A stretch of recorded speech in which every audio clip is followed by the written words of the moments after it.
Olá, estudante! Vamos abordar alguns conceitos importantes desenvolvidos nesta unidade do curso de Administração de Recursos Humanos. Conforme estudamos nesta unidade, a administração é uma ciência muito importante, pois é a área responsável pela gestão das organizações. Qualquer organização é composta por pessoas que são indispensáveis para o desenvolvimento de bens, produtos ou serviços, oferecidos ou comercializados. É possível afirmar que eventos como as guerras mundiais, que impulsionaram o progresso tecnológico para fins militares, a Revolução Industrial e a Revolução Tecnológica, tiveram um impacto significativo no desenvolvimento das organizações. Essas transformações têm gerado inovações e, em alguns casos, até substituído seres humanos, resultando em eficiência econômica em diversas situações. Conforme abordamos em nosso curso, Henry Ford provocou uma verdadeira revolução nos processos produtivos, quando desenvolveu o famoso modelo T, estimulando as linhas de montagem em larga escala. É interessante observar que a estrutura e a gestão das empresas têm uma influência significativa da organização da igreja e das instituições militares. A maneira como essas entidades orientavam e envolviam os indivíduos, especialmente nos séculos 17 e 18, favoreceu o desenvolvimento de hierarquias mais estritas e processos administrativos compartilhados. Além disso, alguns estudiosos se dedicaram a explorar maneiras pelas quais os colaboradores e as organizações pudessem se desenvolver de maneira mais eficaz. Entre eles, podemos mencionar Henri Fayol, que procurou maximizar o potencial dos funcionários por meio dos tipos de tarefas desempenhadas, e George Mayo, cuja teoria integra os campos da psicologia e da sociologia. Com base nas ideias de Mayo, diversos estudos surgiram visando entender e articular as necessidades das empresas com as dos funcionários, fortalecendo essas relações e promovendo uma mudança de paradigma do comportamento organizacional autoritário para abordagens mais integrativas. Você gostou de conhecer as diferenças entre chefes e líderes? Com qual perfil você se identifica mais? Existem diferenças importantes quando comparamos as noções atribuídas aos chefes e aos líderes. Isso ocorre porque essas teorias embasadas na motivação dos funcionários iniciaram uma mudança na forma como as próprias empresas e seus mecanismos de gestão são organizados. Por exemplo, os chefes, em geral, optam por ordenar, enquanto os líderes orientam. Os chefes focam em si e os líderes focam na equipe. Os chefes buscam culpados e os líderes buscam soluções. Os chefes fiscalizam e os líderes orientam. Os chefes são autoritários e os líderes acompanham os processos juntamente às equipes. Os chefes desmoralizam e os líderes confiam. Os chefes prometem e geralmente não cumprem, e os líderes apenas prometem aquilo que sabem que podem cumprir. A distinção entre chefes e líderes evidencia o impacto das modernas práticas de gestão na abordagem em relação aos indivíduos atualmente. É desaconselhável adotar uma gestão impositiva, sem diálogo com os funcionários, que hoje são denominados colaboradores, pois a tendência, embora ainda em desenvolvimento, é promover uma gestão colaborativa, com o envolvimento de toda a equipe. Portanto, nas empresas, é comum ouvir os diretores afirmarem que os membros da equipe são vistos como uma família, pois essa sensação de coletividade promove motivação e senso de pertencimento. Logicamente, considerando o que foi exposto, deve-se preferir líderes e não chefes, não é mesmo? O que você pensa sobre isso? Cada vez mais, as empresas têm valorizado a relevância dos colaboradores como ativos reais da organização. Em nosso material, apresentamos um trecho do pensamento de Bolander e Snell, 2015, página 5, sobre isso. O capital humano é intangível e as empresas não podem gerenciá-lo da mesma maneira que gerenciam trabalhos, produtos e tecnologias. Uma das razões para isso é que os funcionários, e não a empresa, são os detentores do capital humano. Ao saírem de uma empresa, funcionários valiosos levam consigo seu capital humano. Assim, todo e qualquer investimento que a empresa tenha feito no treinamento e desenvolvimento dessas pessoas é perdido. Você concorda com o que esses autores dizem? Qual é a sua opinião sobre o modo como as empresas podem incorporar conhecimento e diversidade em suas práticas diárias para se tornarem ambientes integrativos que contribuam verdadeiramente para o desenvolvimento da sociedade? Nossa unidade também tratou das rotinas a serem seguidas pelo departamento pessoal. Você se lembra quais são as principais? Vamos lá! A admissão se refere ao procedimento pelo qual os funcionários ingressam nas empresas, enquanto a demissão marca o término dos contratos de trabalho e pode ocorrer por justa causa ou sem justa causa. Na gestão documental, esse setor se responsabiliza pelo controle dos documentos relativos ao vínculo empregatício.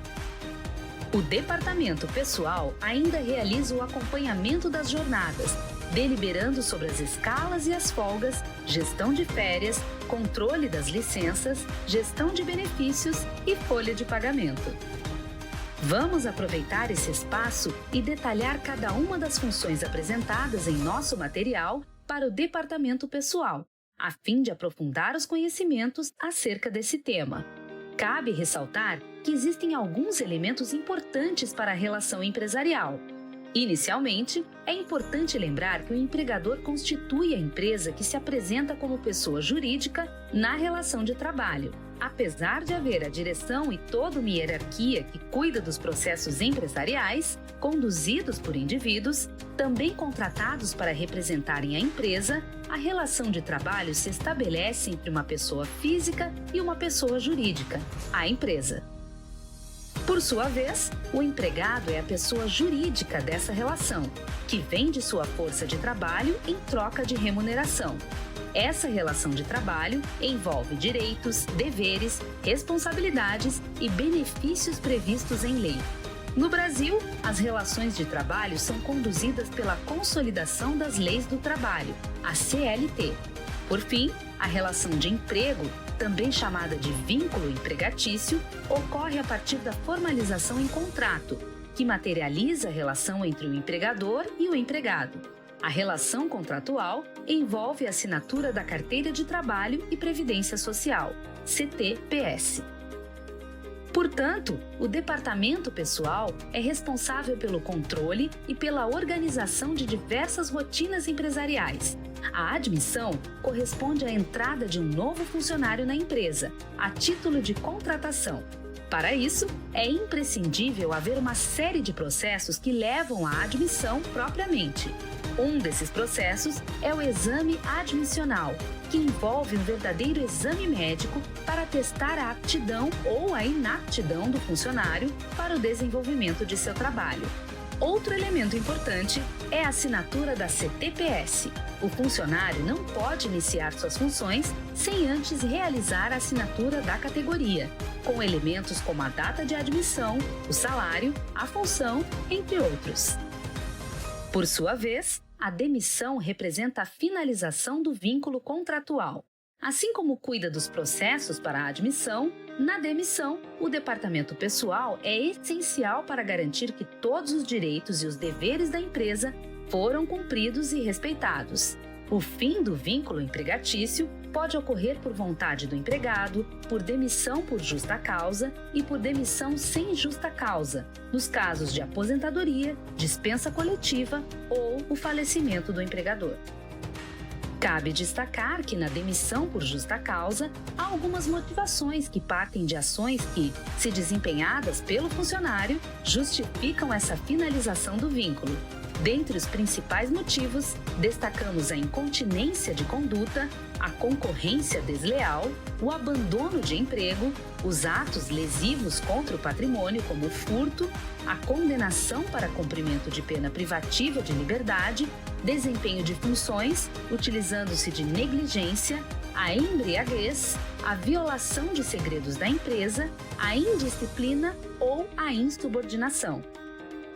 Conforme já mencionado, o departamento pessoal também é responsável pela gestão de toda a documentação gerada a partir dos processos que envolvem as relações trabalhistas.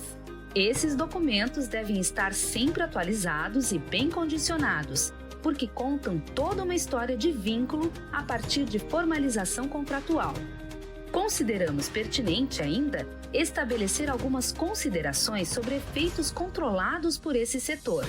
Dentre eles, há o acompanhamento das jornadas, que constituem o tempo em que o funcionário permanece à disposição da empresa.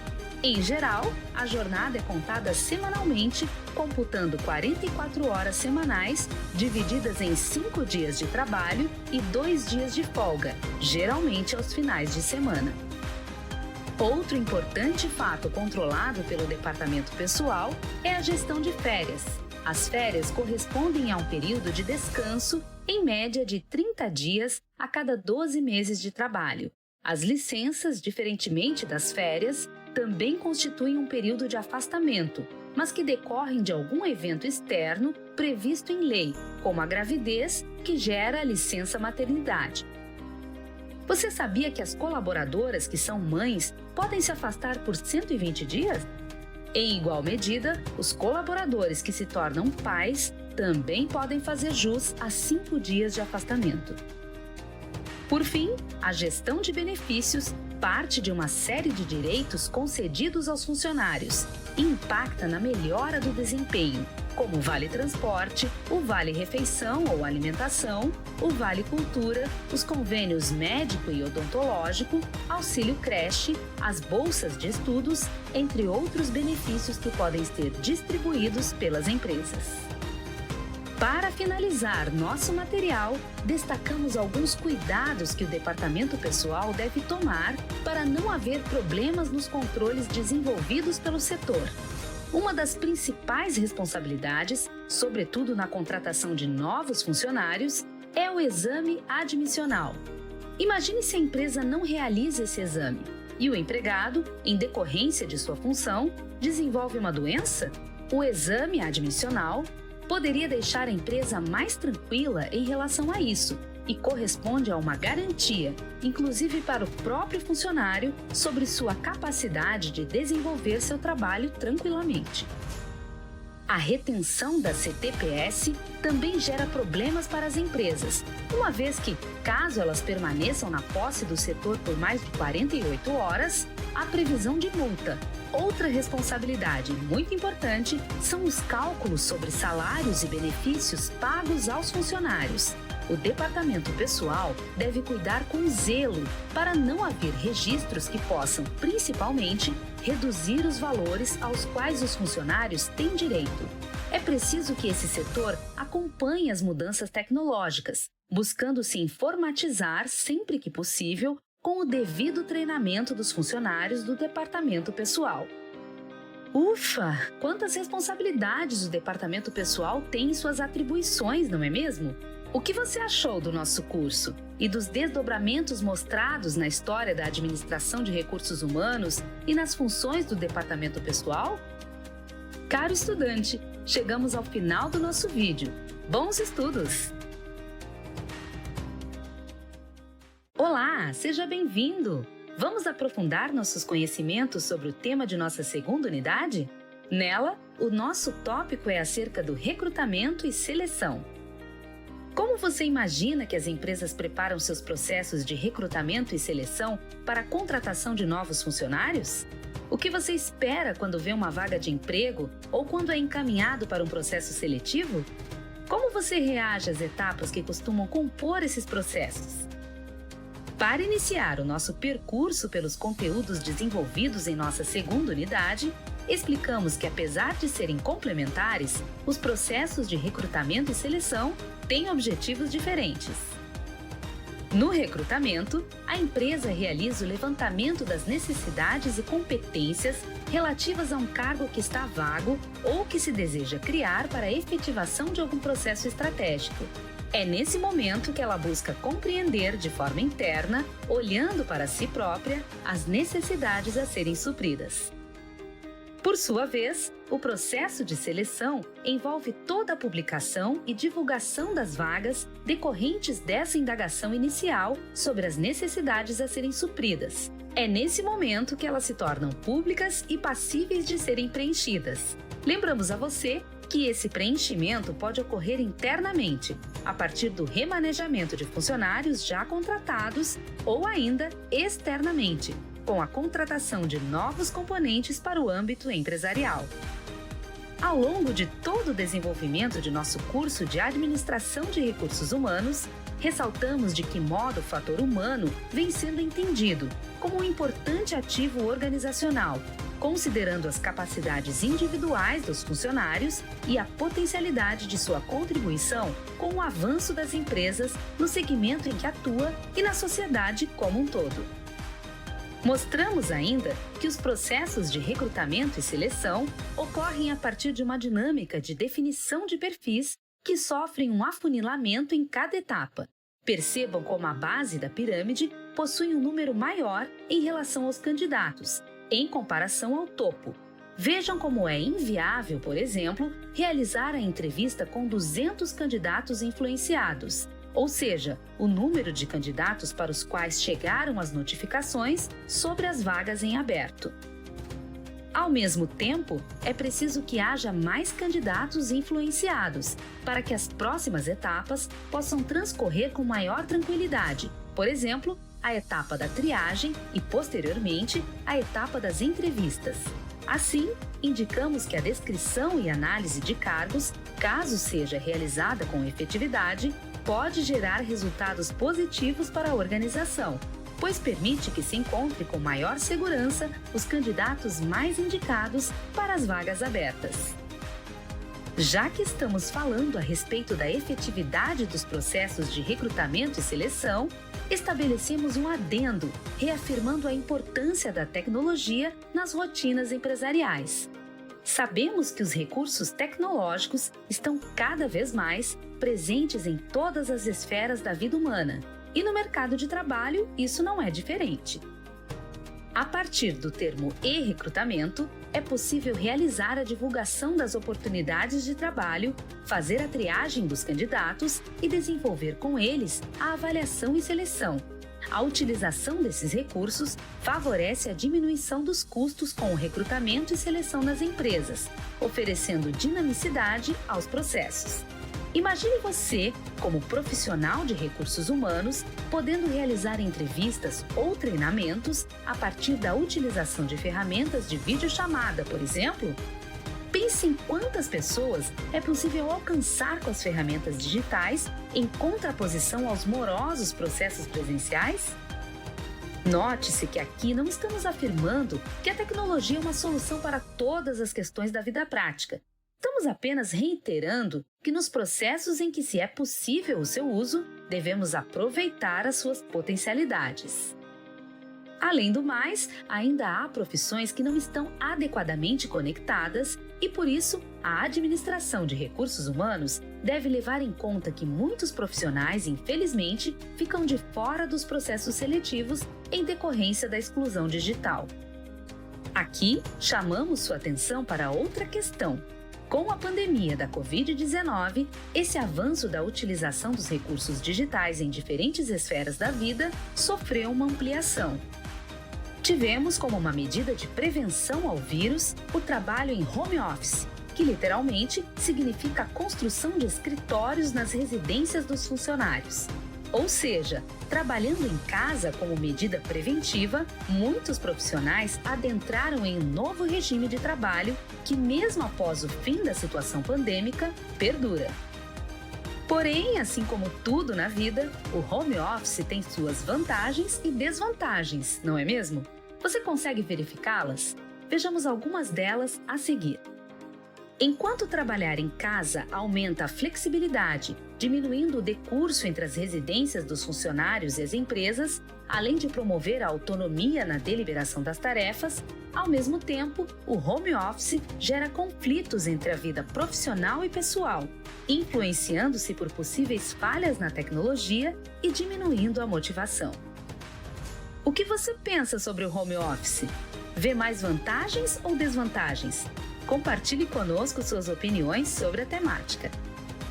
Passando para o tema da análise e descrição de cargos, destacamos que ela ocorre a partir da descrição direta e precisa acerca dos elementos importantes na contratação de candidatos nas empresas.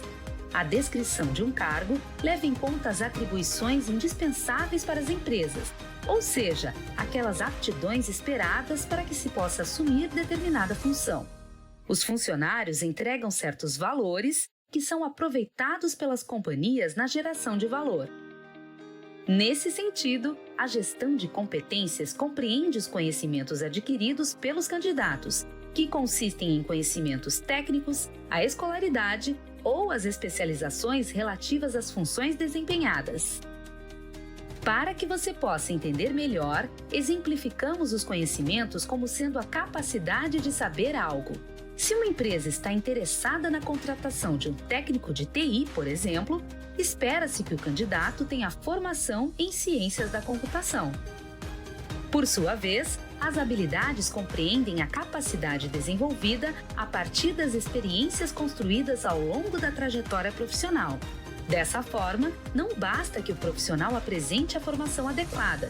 Caso seja uma exigência da empresa, o período de experiência na função em outras organizações acaba se apresentando como um diferencial.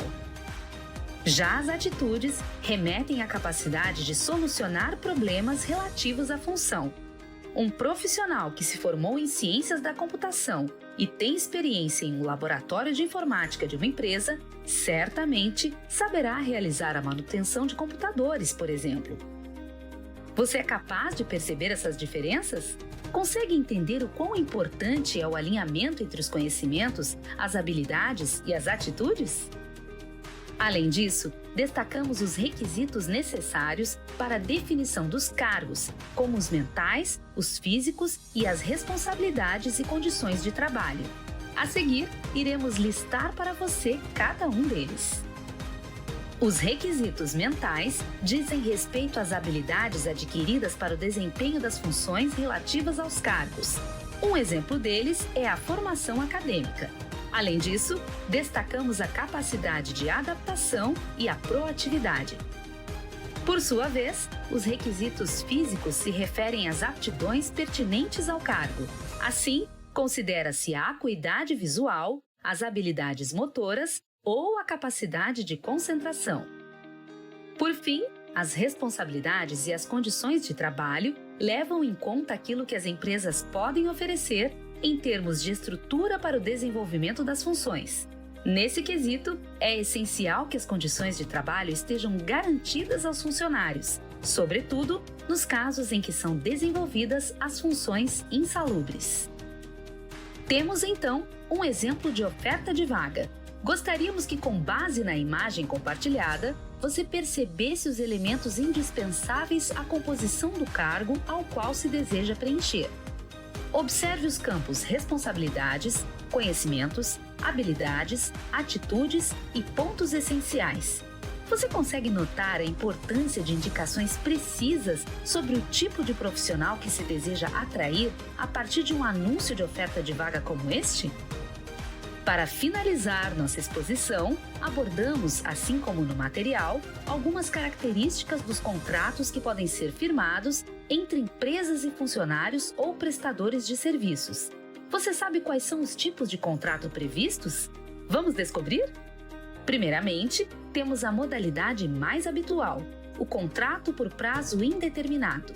Esse tipo de contratação estabelece uma relação comum de vínculo empregatício, iniciando-se com a entrada do funcionário na empresa e sem que seja estipulado um prazo para sua finalização. Já o contrato por prazo determinado, como o próprio nome expressa, apresenta um prazo determinado para sua finalização. Esse tipo de contrato não pode durar mais de 2 anos e ocorre comumente nos contratos a título de experiência. Por sua vez, há o contrato de trabalho temporário, e esse tipo de contratação é firmado em determinados períodos para alguns segmentos. Ele ocorre em períodos nos quais o volume de serviço aumenta. Por exemplo, os contratos no período natalino, em que o comércio é aquecido. Seu prazo é estipulado em 180 dias, podendo apresentar uma prorrogação por até 90 dias. O contrato de trabalho eventual sucede em funções com curta duração e não estabelece nenhum tipo de vínculo empregatício. Esse tipo de contrato abrange as relações com profissões, tais como pintores, jardineiros ou encanadores. A sua duração ocorre apenas durante o período em que o serviço é prestado, eventualmente. Há ainda o contrato em condição de jovem aprendiz, cuja idade de contratação abrange entre 14 e 24 anos e requer que o jovem esteja matriculado e desenvolvendo as atividades em título de desenvolvimento profissional em caráter extra-classe. Além desses tipos contratuais ditados, há ainda os contratos em título de estágio, que oferecem a oportunidade de aplicação de conhecimentos acadêmicos, podendo ser remunerados ou sem remuneração. Os contratos intermitentes, a partir de funções desempenhadas de forma esporádica e não continuada, e as contratações com pessoa jurídica, que se tornaram comuns no atual cenário, especialmente em virtude da facilitação de abertura de empresas a partir do regime de microempreendedor individual ou MEI. Você já conhecia os contratos indicados em nosso material? Quais deles são familiares para você? Acreditamos que a inserção, principalmente dos jovens no mercado de trabalho, por meio dos contratos para jovem aprendiz, são muito importantes. Para muitos, essa é a primeira oportunidade em uma empresa e constitui uma porta que se abre para diferentes caminhos. Além disso, as companhias têm por obrigação a contratação de 5 a 15% de seu staff composto por jovens. Esse tipo de contratação rejuvenesce as empresas e promove a oportunidade de oferta da tão sonhada experiência no primeiro emprego. Caro estudante, chegamos ao final do nosso vídeo. Bons estudos! Prezado estudante, nesta unidade, trabalhamos os aspectos essenciais para o entendimento do plano de carreira, qualidade e segurança no trabalho. Você sabe o que é um plano de carreira? Conforme abordado nesta unidade, um plano de carreira é desenvolvido a partir de um estudo extenso sobre as necessidades empresariais, em vista dos potenciais que as empresas desejam desenvolver. Assim, as expectativas empresariais e dos funcionários podem se alinhar. Conforme já abordamos também, a motivação no ambiente de trabalho é de suma importância para que os indivíduos queiram se aperfeiçoar, desenvolvendo suas potencialidades. A valorização deve vir em articulação à motivação para que os funcionários sintam-se instigados a buscarem cada vez mais a melhora de seu potencial, algo que reflete nos resultados empresariais. Por esse motivo, os planos de carreira são muito importantes para que o ambiente de trabalho seja saudável e propicie a melhora do desempenho dos funcionários. Em nosso material, mostramos a você uma estrutura básica que mostra de forma simplificada um planejamento de carreiras. Note que na ponta da pirâmide encontra-se o diretor. Mais abaixo está o gerente, seguido do supervisor, vendedor e estagiário. Nesse nosso modelo, os estagiários estariam na base da pirâmide, constituindo uma importante entrada para o desenvolvimento para outras funções e atividades. Contudo, para que uma estrutura como essa funcione, é fundamental que as empresas implementem ferramentas de planejamento de cargos e salários, deixando-os claros para seus funcionários e possibilitando que novos voos sejam alçados, a partir do aprimoramento das habilidades e potencialidades individuais. Abordamos na unidade 2 sobre o recrutamento interno, no qual as empresas possibilitam aos seus funcionários a ocupação de cargos vagos em hierarquias mais altas, Com um bom plano de carreira, é possível favorecer estratégias para o recrutamento interno, potencializando a motivação dos funcionários e a valorização das capacidades de cada um. Você gosta de se sentir valorizado, não é?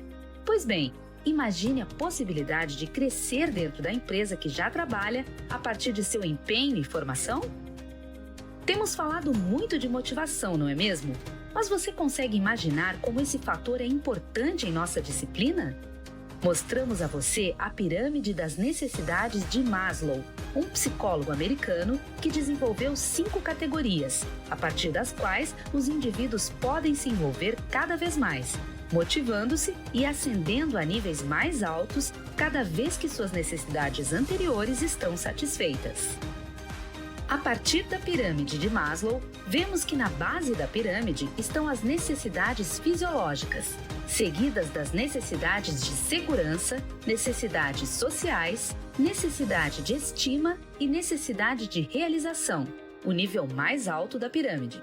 No cenário empresarial, as necessidades fisiológicas correspondem ao horário de trabalho adequado, ao intervalo de descanso e ao conforto físico. As necessidades de segurança relacionam-se ao trabalho seguro, à remuneração e os benefícios e à permanência no emprego.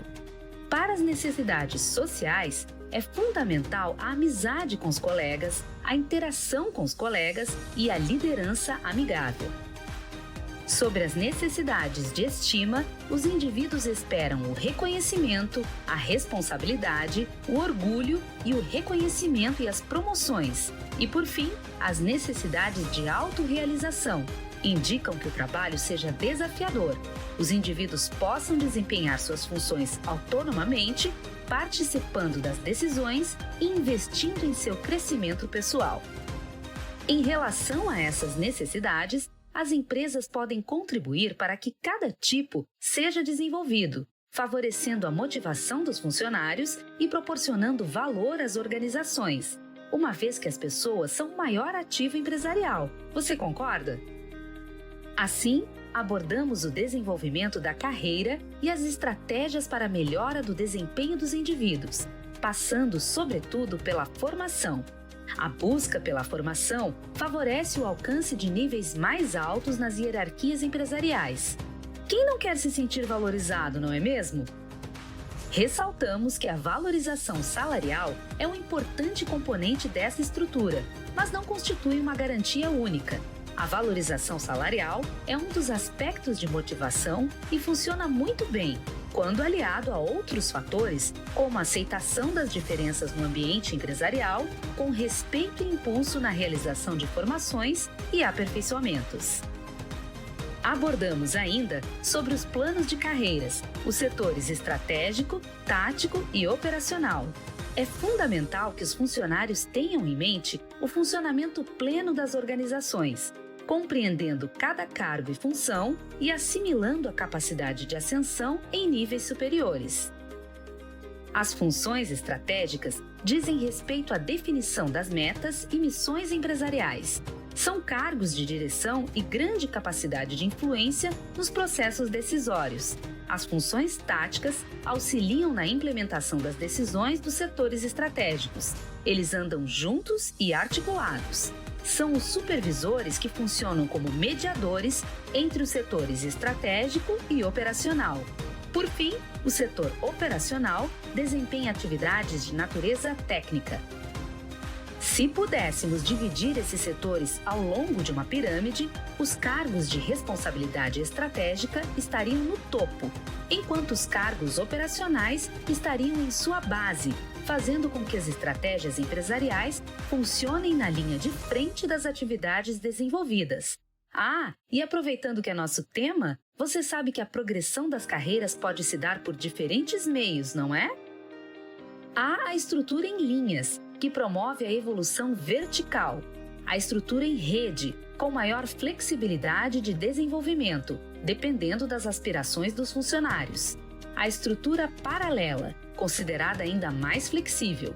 É bom que o ambiente empresarial possibilite que os funcionários conheçam essas possibilidades de progressão para que eles possam, caso haja interesse, buscar novas oportunidades na empresa. Avançando um pouco mais, abordamos sobre a higiene, a segurança e a medicina no trabalho. Você sabe sobre o que esses termos se aplicam? A higiene do trabalho se relaciona à busca pela implantação de diretrizes que levam à capacidade de higienização nas empresas. Esse elemento é chamado também de higiene ocupacional. Precisamos sempre de um ambiente limpo para trabalhar, não é mesmo? Então, a higiene do trabalho é regulada pela norma regulamentadora de número 15 e se desenvolve a partir de algumas etapas. Vejamos cada uma delas. A primeira etapa da higiene do trabalho é a antecipação dos tipos de riscos presentes no ambiente de trabalho. A antecipação é desenvolvida a partir do levantamento dos tipos de funções desempenhadas. A partir dessa etapa, é possível desenvolver o reconhecimento dos tipos de risco que podem incorrer no ambiente de trabalho. Com o reconhecimento, é possível estabelecer a avaliação. A avaliação ocorre com a comparação entre os cuidados estabelecidos e as diretrizes da NR15. A última etapa é o controle. No controle, a equipe responsável pela higiene do trabalho acompanha a efetividade das ações realizadas nas empresas. Você conhece os tipos de risco que podem ocorrer no ambiente empresarial? Vamos listar cada um deles. Os riscos físicos dizem respeito à presença de ruídos, pressões, vibração, pressões hiperbáricas, temperaturas altas ou muito baixas, radiações, umidade, dentre outros. Eles se referem aos fatores que impactam diretamente o corpo físico dos funcionários. Em relação ao risco químico, temos as possíveis ocorrências de contaminação a partir de neblinas, ácidos, vapores, névoas e outras substâncias puras ou compostas, dentre outros elementos que são conhecidos como substâncias quimicamente desenvolvidas ou modificadas. Os riscos ergonômicos se aplicam a lesões decorrentes do esforço físico excessivo, postura incorreta ou por longo período, ligados também a jornadas de trabalho extensas e turnos inadequados. A empresa deve fornecer condições adequadas, que não incorrem em lesões pela falta de estrutura no trabalho. E os riscos biológicos? Você já ouviu falar deles? Esses riscos remetem a fungos, parasitas, bactérias, vírus, protozoários, dentre outros vetores de contaminação. Os riscos biológicos são comuns em hospitais ou laboratórios, e os rejeitos decorrentes do trabalho nesses ambientes devem garantir a integridade humana com descarte adequado. Finalmente, o risco mecânico, ou o risco de acidente mecânico, remete ao uso improvisado de ferramentas, iluminação, falta de equipamento adequado para proteção, dentre outros. A identificação dos tipos de risco no ambiente laborativo ocorre a partir dos mapas de risco, com a investigação das funções e possíveis riscos em cada setor. Você conhece um mapa de risco? Sabia que cada tipo de risco apresenta uma cor? Vamos mostrar a você uma breve exposição dos riscos no ambiente de trabalho. Como você pode ver na imagem, o risco químico é representado pela cor vermelha, o risco mecânico pela cor azul, o risco biológico pela cor marrom, o risco ergonômico pela cor amarela e o risco físico pela cor verde. Em casos onde há necessidade, os funcionários devem ter acesso a equipamentos de proteção individual, os EPIs.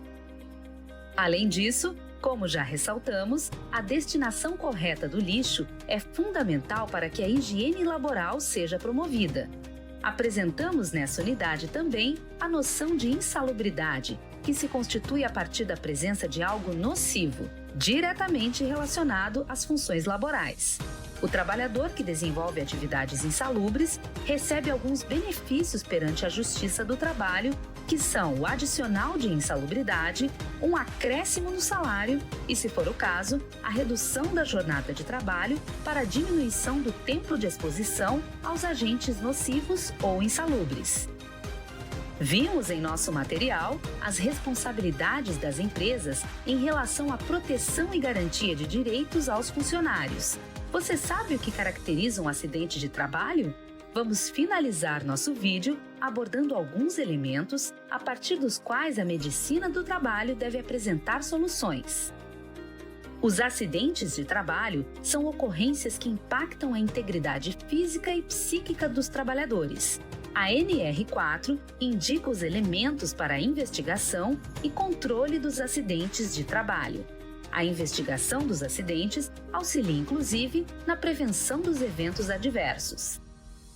Os acidentes de trabalho, em geral, decorrem da falta de treinamento na realização das funções laborais, resistência na utilização dos EPIs ou mesmo pela pressão que as empresas, porventura, possam impor aos indivíduos. A investigação de acidentes de trabalho é fundamental para que novas ocorrências sejam evitadas. Para isso, é indispensável que haja uma equipe destacada especialmente para essa investigação. Os motivos mais comuns para os acidentes de trabalho são a negligência, a falta de utilização dos equipamentos de proteção individual, a falta de treinamento, dentre outros motivos. Caro estudante, chegamos ao final do nosso vídeo. Bons estudos!